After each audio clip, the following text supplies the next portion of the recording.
வணக்கம் மாணவ செல்வங்களே. நாங்கள் கடந்த வீடியோக்களில் சிம்பிள் ப்ரெசன்ட் டென்ஸ் சம்பந்தமாகவும் அதில் டஸ் சென்டென்சஸ், டூ சென்டென்சஸ், எப்படி அந்த சென்டென்ஸுக்கு வேர்ப்புகளை இணைத்து வாக்கியம் அமைக்கிறது தொடர்பாகவும் கற்றிருந்த நாங்கள். இந்த வீடியோவில் நாங்கள் கற்க போகிறது சிம்பிள் பாஸ்ட் டென்ஸும் சிம்பிள் ஃபியூச்சர் டென்ஸும். சிம்பிள் பாஸ்ட் டென்ஸையும் சிம்பிள் ஃபியூச்சர் டென்ஸும் எவ்வாறு வாக்கியத்தில் உருவாக்கப்படுகிறது, அது என்ன கருத்தை கொண்டு வருகிறது, அதுக்கு எந்த வகையான வேர்ப்பினை பயன்படுத்த போகிறோம் என்றதை இந்த காணொலியில் காணப்போகின்றோம். அந்த வகையில் இங்கே simple tense and simple past tense and simple future tense, அதாவது சாதாரண நிகழ்காலம், சாதாரண எதிர்காலம் பற்றி பார்ப்போம். டென்சஸில் இதில் simple present tense, simple past tense, simple future tense என்று சிம்பிள் டென்சஸில் வகைகள் இருக்கிறது. அந்த வகையில் சிம்பிள் பாஸ்ட் டென்ஸ் என்று பார்த்தா சாதாரண இறந்த காலம். இந்த சாதாரண இறந்த காலத்துக்கு பாவிக்கப்படுகின்ற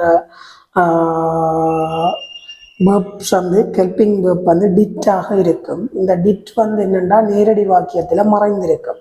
அந்த நேரடி வாக்கியத்தில் மறைந்து இருக்கும் பொழுது அதுக்குரிய வினைச்சொல் பாஸ்ட் வேர்ப்பை உடையதாக அமையும். அந்த வகையில் இந்த வாக்கியத்தின் அமைப்பு முறை பற்றி பார்க்க சிம்பிள் பாஸ்ட் டென்ஸின் வாக்கியத்தின் அமைப்பு முறை ஒவ்வாறு வாக்கியம் அமையும் என்ற சப்ஜெக்ட் என்று சொல்லப்படுகின்ற எழுவாயும், அதோட பாஸ்ட் வேர்ப் என்று சொல்லப்படுகின்ற வேர்ப் குலத்தின் மூன்றாவது வினைச்சொல்லும், அடுத்தது ஒப்ஜெக்ட் என்று சொல்லப்படுகிற செயற்படு பொருளும் வரும். அந்த வகையில் டிட்ன்றதுக்கு இங்கே சிங்குலர் நவுன், ஃப்ளூரல் நவுன் எல்லாத்துக்குமே டிட்ன்றது தான் ஹெல்பிங் வேர்ப்பாக இருக்கும். ஆகவே வேர்ப்பில் ரெகுலர் வேர்ப்பாக இருக்கலாம், ரெகுலர் வேர்ப்பாக இருக்கலாம், என்ன வேர்ப்பாக இருந்தாலும் பாஸ்ட் வேர்ப் தான் பாவிக்கப்படும். உதாரணமாக இந்த வேர்ப்ஸ் லிஸ்ட் உங்களுக்கு காட்சிப்படுத்தப்பட்டிருக்கிறது. இந்த வேர்ப்ஸ் லிஸ்ட்டில் உள்ள இது ப்ரெசன்ட் வேர்ப் என்னத்துக்கு பயன்படுத்துறது, ப்ரெசன்ட் பார்ட்டிசிபிள் வேர்ப் என்னத்துக்கு பயன்படுத்துறது, பாஸ்ட் வேர்ப் என்னத்துக்கு பயன்படுத்துறது, பாஸ்ட் பார்ட்டிசிபிள் வேர்ப் என்னத்துக்கு பயன்படுத்துறதுன்றதை முதல் காணொலியில் நாங்கள் பார்த்துட்டோம்.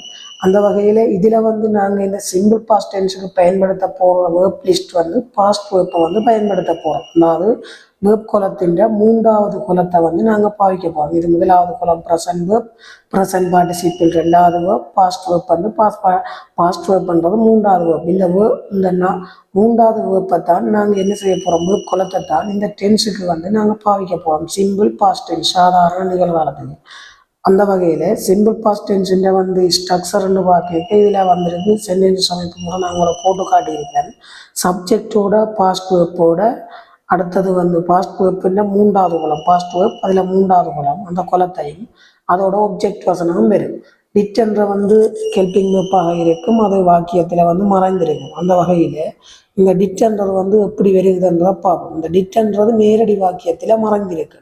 இப்போ you supported to your parents, அதாவது நீ உன்னுடைய பெற்றோர்களுக்கு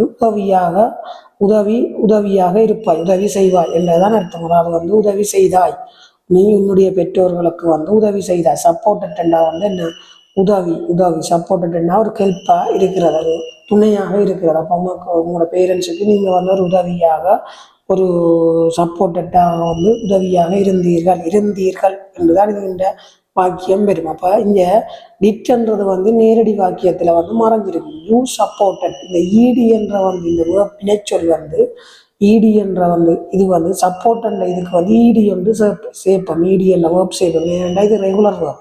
இப்போ ஈடி என்ற லெட்டர் சேர்க்கைக்கு இது பாஸ்டுக்குரிய வேர்ப் குலமாக மாறும். அதாவது வேர்ப் குலத்தின் மூன்றாவது குலமாக வரும். You supported to your parents என்றால் நீங்கள் உங்களுடைய பெற்றோர்களுக்கு உதவி செய்தீர்கள், அல்ல இந்த துணையாக இருந்தீர்கள் என்று வரும். இப்போ did you supported to your parents, அதாவது நீங்கள் உங்களுடைய பெற்றோர்களுக்கு உதவியாக இருந்தீர்களா. அப்போ டிட் வரைக்க அதில் வேர்ப் இணைச்சொல் சப்போர்ட் அண்டு ப்ரெசன்ட் வேர்ப்பை கொண்டு வரும்.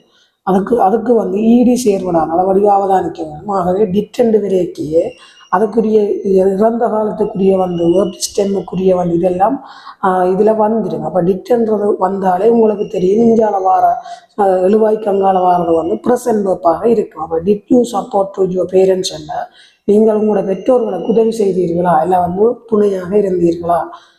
You did not support to your parents, அதாவது நீங்கள் உங்களுடைய பேரண்ட்ஸுக்கு பெற்றோர்களுக்கு உதவியாக இருக்கவில்லை. டிட் நாட் எதிர்மாறாங்க, அந்த செயல் நடக்கவில்லை என்றுதான் அர்த்தம். அப்போ யூ டிட் நோட்னா நீங்கள் உங்களுடைய பெற்றோர்களுக்கு உதவியாக இருக்கவில்லை. டு யுவர் பேரண்ட்ஸ், உங்களுடைய பேரண்ட்ஸுக்கு வந்து உதவியாக துணையாக இருக்கவில்லை. Did you not support your parents, நீங்கள் உங்களுடைய பெற்றோர்களுக்கு உதவியாக துணையாக இருந்தீர்களா? அதில் வந்து did not you support to your parents, உங்களோட பெற்றோர்களுக்கு நீங்கள் வந்து உதவியாக இருந்தீர்களா என்று வரும். அதாகவே என்ன வினைச்சொல்லாக இருந்தாலும் முதலாவது வாக்கியத்தில் வந்து நாங்கள் வந்து பாசிட்டிவ் என்று சொல்லப்படுகின்ற இந்த வாக்கியத்தில் இந்த பாஸ்ட் வேர்ப் லிஸ்ட்டை தான் நாங்கள் பாவிப்போம். அதுக்கு பிறகு உள்ள நெகட்டிவ் கொஸ்டின் நெகட்டிவ் எல்லாத்துக்கும் வந்து ப்ரெசன்ட் வேர்ப்பை தான் பாவிப்போம். ஆகவே இது சம்பந்தமான தெளிவை வந்து நீங்கள் பெற்றுக்கொள்ள வேண்டும். சிம்பிள் பாஸ்ட் டென்ஸில் வந்து இதை விட வாக்கியங்கள் நிறைய அமைக்கலாம். பி என்று வந்தாலும் அதாவது ரெகுலர் வேர்ப்பாக இருந்தாலும் இரெகுலர் வேர்ப்பாக இருந்தாலும் அதுக்குரிய வேர்ப் வந்து பாஸ்ட் வேர்ப்பாகத்தான் இருக்கும். இதுதான் சிம்பிள் பாஸ்டின் ஒரு சாதாரணமாக வாக்கிய அமைப்பு முறை உங்களுக்கு வந்து காட்டப்பட்டிருக்கு. இதுக்கு இந்தியால காலத்தையும் காட்டலாம். You supported your parents yesterday அல்லது லாஸ்ட் வீக், கடந்த வாரம் அல்லது நேற்று உங்களுடைய பெற்றோர்களுக்கு நீங்கள் துணையாக உதவியாக இருந்தீர்களா என்று வந்து உதவியாக இருந்தீர்கள். Did you support your parents எஸ்டர்டேயோ இல்லை வந்து லாஸ்ட் வீக்கோ ஒன்று கேட்டால் நேற்றோ இல்லை வந்து கடந்த வாரமோ நீங்கள் உங்களுடைய பெற்றோர்களுக்கு உதவியாக இருந்தீர்களா? இதில் நீங்கள் பார்க்க வேண்டிய விஷயம் வந்து சப்போர்ட்ன்ற வந்து இந்த சப்போர்ட்டட் என்ற வினைச்சொல் வந்து டிட்ன்றது வெளிப்படையாக்கியோ டிட்டோ டிட்னட்டோ ரெண்டு வெளிப்படையாக விரைக்க வந்து அது கங்கால வார்த்தை ப்ரெசன்ட் வேர்ப்பாக இருக்கும் என்றதை வந்து ஞாபகமாக வச்சுருந்தீர்கள்னா சரி. அடுத்ததாக பாருங்க. அடுத்தது சிம்பிள் ஃபியூச்சர் டென்ஸ் என்றால் சாதாரண எதிர்காலம். இந்த சென்டென்ஸின் அமைப்பு முறையை பார்க்க இதுக்கு சப்ஜெக்டோட சேலோ வில் வரும். சேல் அல்லது வில்ன்றது ஹெல்பிங் வேர்ப்பா துணைவினை சொல்லாக வரும். அதோட ப்ரெசன்ட் வேர்ப் வந்து முதலாவது குல வேர்ப் வந்து ப்ரெசன்ட் வேர்ப் வந்து வரும். அல்லது வேர்ப் ஸ்டெம்னு சொல்லுவாங்க. அதாவது முதலாவது வேர்ப் குலம் வரும். அதோட ஒப்ஜெக்டாக இருக்கும், செயற்படுபொருளாக இருக்கும். ஆகவே இந்த சேல்ன்றது வந்து ஐயுக்கும் பியுக்கும் மட்டும்தான் சேல் பாவிக்கப்படும். வில்ன்றது வந்து ஐயுக்கும் பியுக்கும் பயன்படுத்தலாம். அதே வேளை வந்து கீசி இட் அல்ல வந்து யூவி தே யூ ஆக்கள் என்ற பேர் எல்லா சிங்குலர் ப்ளூரல் நவுனுக்கும் வந்து வில் என்று பாவிக்கலாம். இந்த சிங்குலர் நவுன்ன்றது ஒரு மேலுவாய், ப்ளூரல் நவுன்ன்றது பன்மேலுவாய். சிங்குலர் நவுனோ அல்லது வந்து ப்ளூரல் நவுனோ எல்லாத்துக்கும் வில்லை பாவிக்கலாம். ஐ வில் என்றும் பாவிக்கலாம், வி வில் என்றும் பாவிக்கலாம். ஆனால் ஐ சேல் வி சேல் என்று மட்டும்தான் பாவிக்கலாம். சேல் என்றதை ஐக்கும் வீக்கும் தான் மட்டும் பாவிக்கலாம். ஆகவே இந்த வாக்கிய அமைப்பை வந்து பார்ப்போம். இப்போ சென்டென்சஸ்ன்னா வாக்கிய அமைப்பு முறை எப்படி இருக்குதுண்டா இதுதான் இந்த வாக்கிய அமைப்பு முறையாக சொல்லப்பட்டிருக்கு. அந்த வாக்கியத்தை பார்ப்போம். We shall type a page. அதாவது வி சேல் டைப் அ பேஜ்ன்னா நாங்கள் ஒரு பக்கத்திலே வந்து டைப் பண்ணுவோம் என்ற தட்டச்சு செய்வோம். நாங்கள் ஒரு பக்கத்தினை தட்டச்சு செய்வோம். சேல்வி டைப் அ பேஜ், நாங்கள் ஒரு பக்கத்தினை தட்டச்சு செய்வோமா? இதில் கேள்விக்குறி விடணும், கேள்விக்குறி போடப்படவில்லை. ஆகவே சேல்வி டைப் அ பேஜ் என்றால் நாங்கள் ஒரு பக்கத்தினை தட்டச்சு செய்வோமா என்று கேள்விடுது. எதிர்காலத்தில் நாங்கள் இந்த செயலை வந்து செய்வோமா? இதில் வந்து நெக்ஸ்ட் வீக் அல்லது வந்து டுமாரோ அப்படியான இதுகளை வந்து பாவிக்கலாம். அப்போ we shall not type a page, நாங்கள் ஒரு பக்கத்தினை டைப் பண்ண மாட்டோம், அதாவது தட்டச்சு செய்ய மாட்டோம். தட்டச்சு செய்ய முடியாது அந்த நேரத்தில் வந்து செய்ய மாட்டோம்ன்றதான் அர்த்தம். அப்போ we shall not type a page, நாங்கள் ஒரு பக்கத்தில் வந்து தட்டச்சு செய்ய மாட்டோம். Shall we not type a பேஜ்ன்னா நாங்கள் வந்து ஒரு பக்கத்தை தட்டச்சு செய்ய மாட்டோமா அந்த கேள்வியில் வரும். ஆகவே shawl we not type a பேஜ்ன்னா நாங்கள் ஒரு பக்கத்தில் தட்டச்சு செய்ய மாட்டோமா என்று வரும். ஆகவே இந்த வாக்கியத்தில் நீங்கள் வந்து முக்கியமாக பார்க்க வேண்டிய விஷயம் வந்து இதில் வந்து சிம்பிள் ஃபியூச்சர் டென்ஸுக்கு என்ன வருமெண்டா, சிம்பிள் ஃபியூச்சர் டென்ஸுக்கு வந்து எப்போவும் எப்படியான இது வருமென்று சொன்னால் அதுக்கு ப்ரெசன்ட் வேர்ப் தான் வரும். ப்ரெசன்ட் வேர்ப்பை தான் நாங்கள் பயன்படுத்துவோம். உதாரணமாக வந்து நெக்ஸ்ட் வீக்கெண்டு நாங்கள் இதில் பாவிக்கலாம். இப்போ நெக்ஸ்ட் வீக்கெண்டாக வந்து அடுத்த வாரம் என்றதை பார்க்கலாம். அதே இதை வந்து நாங்கள் கேள்வியாக கேட்க வந்து அதில் கேள்விக்குறி போட வேணும். நெக்ஸ்ட் வீக்கெண்டு டைப் பண்ணி கேள்விக்குறியை வந்து நாங்கள் விடுதல் வேண்டும். ஆகவே வந்து இங்கே பார்க்க வேண்டிய நீங்கள் முக்கியமான அம்சம் என்னென்னா இந்த வேர்ப்பை வந்து நாங்கள் எப்படி பயன்படுத்துகிறோம் பாருங்க. டைப் பண்ணுற வந்து ப்ரெசன்ட் வேர்ப்பே பாவிக்கப்படும். ப்ரெசன்ட் வேர்ப்பே வந்து நாங்கள் இதில் வந்து என்ன செய்வோம், தொடர்ந்து வந்து பாவிக்கப்படும். அதோட வந்து கேள்விக்குறி வந்து இங்கே என்ன செய்யப்படுதுன்னா பாவிக்கப்படுகிறது.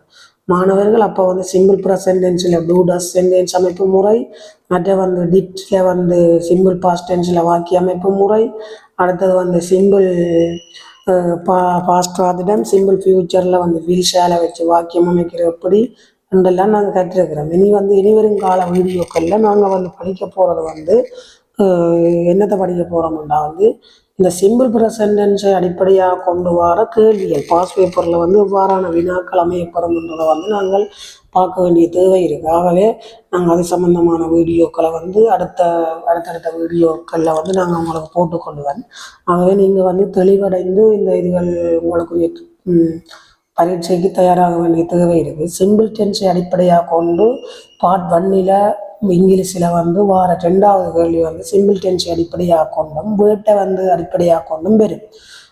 ஆகவே அந்த இதுக்கு வந்து நீங்கள் இலகுவாக சிம்பிள் ப்ரெசன்ட் டென்ஸையும் சிம்பிள் டென்சஸையும் அந்த சிம்பிள் ப்ரெசன்ட் டென்ஸாக இருக்கலாம், சிம்பிள் பாஸ்ட்டாக இருக்கலாம், சிம்பிள் ஃபியூச்சராக இருக்கலாம், அந்த வாக்கிய அமைப்பு முறையையும் அதுக்கு பயன்படுத்துகிற வேர்ப் லிஸ்ட்டையும் வந்து நீங்கள் தெளிவாக இருக்க வேண்டும். அதோட வந்து அதுக்குரிய காலங்கள் ஜஸ்டர்டே, டுமாரோ, மற்ற வந்து டுடே, நவ் அப்படியான இதுகளை வந்து கண்டு நீங்கள் அதுக்குரிய வேர்ப்பை வந்து போடக்கூடியதாக இருக்கும். Last week, last month, next மந்த்ன்னு சொல்லி வந்து நீங்கள் தெளிவாக இருக்க வேண்டும். ஆகவே நாங்கள் அடுத்த வீடியோவில் உங்களை சந்திக்கும் வரை விடைபெற்றுக் கொள்பவர் உங்களுடைய